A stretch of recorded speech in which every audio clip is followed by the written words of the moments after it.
This is problem 9-116. It's on page 546. A Brayton cycle with regeneration using air as the working fluid has a pressure ratio of 7. The minimum and maximum temperatures in the cycle are 310 and 1150 Kelvin. Assuming an isentropic efficiency of 75% for the compressor and 82% for your turbine, and an effectiveness of 65% for the regenerator, determine A, the air temperature at the turbine exit, B, the network output, and C, the thermal efficiency. So let's write down what we've got. It's a Brayton cycle. So the TS diagram will look something like this.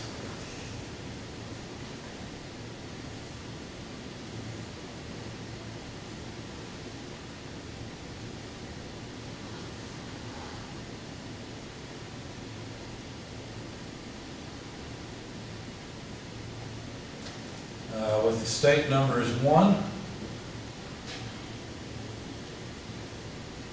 2S, 2A, 3, 4S, 4A, 5, and 6. Okay, so there are the state numbers. We know the compressor isentropic efficiency is 75%. Turbine isentropic efficiency is 82%. The regenerator effectiveness is 65%. And the pressure ratio is 7. The highest temperature occurs at state 3. And so that, let's see if we move this a bit. The highest temperature is 1150 Kelvin,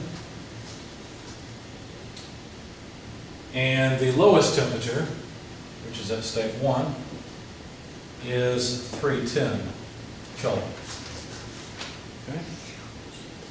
All right, now to solve this, we pretty much have to solve the cycle, so let's just jump in and do it. Let's see, let's start from 3 to 4 since we know the temperature at state 3.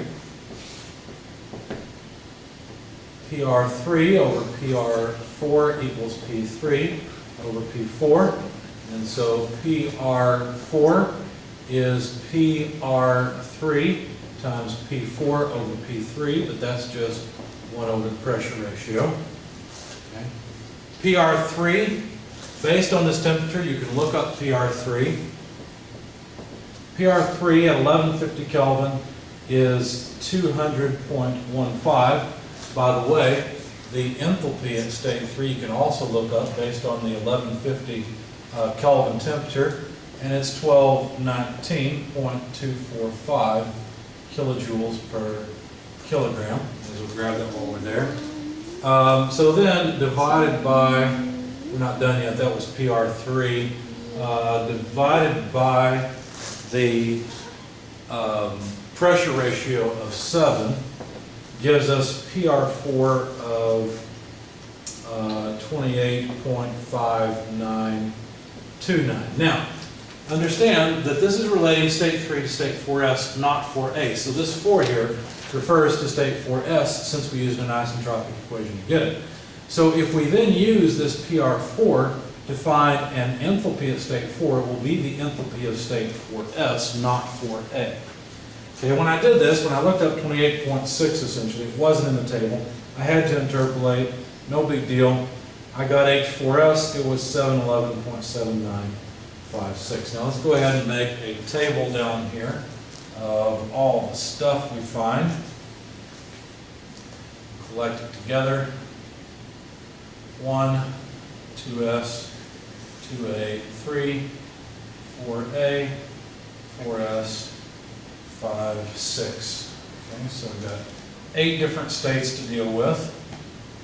In those states, we're mainly looking for enthalpies and maybe something else. I might write something else in there, so I'll leave it. But let's go ahead and collect the enthalpies, I guess, rather than writing them everywhere. 1219, state 3, 1219.245. 4S, we just found 711.7956. Now we could find state 4A. How? Well, we know the isentropic efficiency of the turbine. The isentropic efficiency of the turbine is H3 minus H4A divided by H3 minus H4S. Okay, in other words, we don't get as much work out of the turbine as we should. Okay? So we can rearrange this and say, well, then H4A can be calculated as H3 minus the isentropic efficiency of the turbine times H3 minus H4S. Okay? Now you'll notice we have H3, we have H4S, we have the 82% efficiency of the turbine, so H4A being the only unknown we can now calculate. And I'll write that down. H4A comes out to 803.1365. Okay? Now we were asked to find the temperature at the exit of the turbine. That was one of the things we were asked to find. And notice that now essentially we can say what it is, because we've got the enthalpy in state 4, so all we have to do is go into table, what are we in, metric?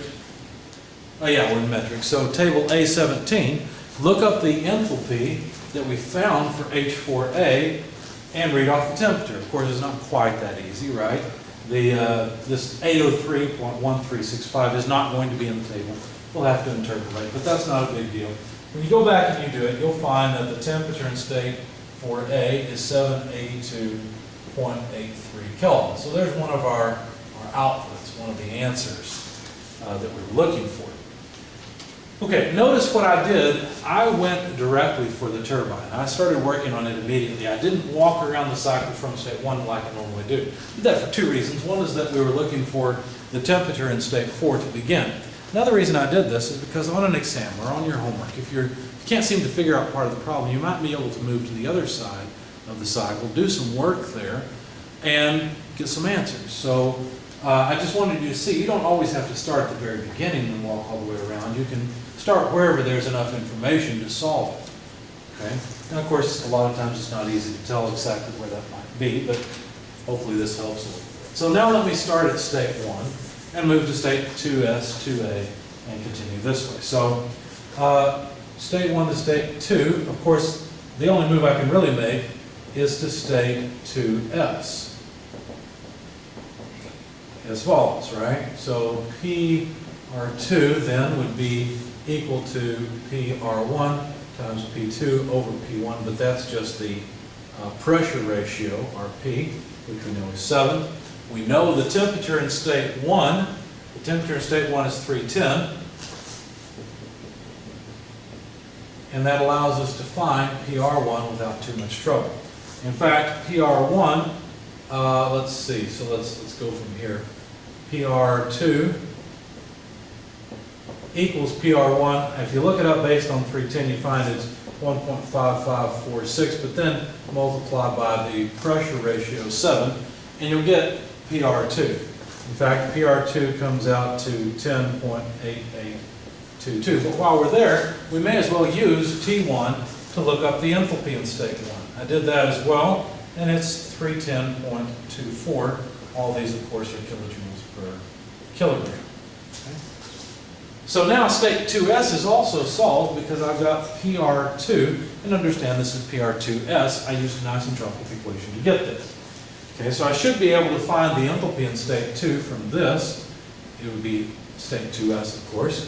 Okay, so if you go into the table, look up 10.8822, you have to interpolate again. When you perform the interpolation, you'll find that the enthalpy in state 2S is about 541.2560 kilojoules per kilogram.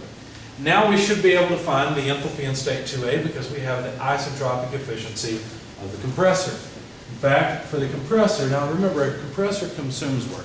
It's going to consume more than it should. So you put the ideal on the top, the actual on the bottom. So that would be H2A minus H1 under H2S minus H1. Notice we have H2S. This will allow us to solve for H2A. Performing the algebra, H2A is H2S minus H1 divided by the isentropic efficiency of the compressor plus H1. We have all of these. We have H2S, H1, and the isentropic efficiency of the compressor. So plugging everything into this equation, we'll get H2A. That comes out to 618.6 0.2613. Okay? So it's a little bit above what it should be. In other words, the air leaves with more temperature, more thermal energy than we wanted it to. It shouldn't take that much energy to compress it up to the high pressure, but our compressor's not isentropic, so this is the way it goes. Okay? Now the next thing they wanted us to find was the net specific work output. That's what they asked for next. Notice they didn't say the net specific work, but they also didn't give us any flow rates. We'd have to have the mass flow rate or the volume flow rate through the system in order to calculate the total power output. So all we can get at is the net specific work output. And how would that go? Well, the net specific work output would be equal to the turbine actual specific work output minus the compressor specific work input, and it would be the actual case. So the work output of the turbine will be proportional to the enthalpy drop across the turbine, H3 minus H4A. The compressor work input will be proportional to the enthalpy rise across the compressor.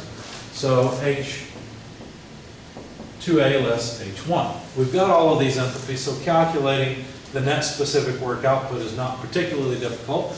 I'll write it over here to save space. The net specific work output, plugging in the enthalpies, is about 108.09 kilojoules per kilogram. So that's another answer. Now, what else do they want us to find out? Well, they want us to find out the thermal efficiency. The thermal efficiency would be the net specific work output divided by the specific heat input. Now we've got the net specific work output. Where does the net specific heat put, or where is the specific heat input? Well, that's here. That's in the burner. This is where Qn occurs. And we were given the isentropic efficiency of the heat exchanger. So what does that do for us? I drew that to the wrong one. I'm sorry. This efficiency of the heat exchanger, the regenerator, basically tells us how much of the energy that's regenerated versus the maximum that could be. The best we could ever hope to do is for state 5 to come out at the exiting temperature of the turbine. That's the best we could ever hope for, because we know that the gases here can never go up above temperature of what's coming out of the turbine, because what's coming out of the turbine is what's heating up this gas. So anyway, basically what the effectiveness of the heat exchanger does for us is it tells us how much is the enthalpy change from state 2A to 5 versus how much it could be. Because ideally, state 5 would come out with the exact same enthalpy as state 4, since it would have the same temperature as state 4. Of course, this is state 4A. Okay? So that's what it does for us. Now, why would I care about all of this? Well, I care about it because I need the thermal efficiency, and that involves Qn, which is H3 minus H5. So I need H5. And notice from here, I can calculate H5 by rearranging the equation. It would simply be the effectiveness by multiplied by H4A plus H2A plus H2A. Okay. So we've got the effectiveness. It's a 65% effective heat exchanger. We've got H4A, H2A. So coming up with H5 is not all that bad. In fact, when you plug in the numbers, it's 738.43 kilojoules per kilogram. And now, finally, we can calculate the thermal efficiency. Notice we have the net output. We've got H3, H5 again. There's the net work output. H3 is here, H5 is here, and so the thermal efficiency comes out to about 22.5%.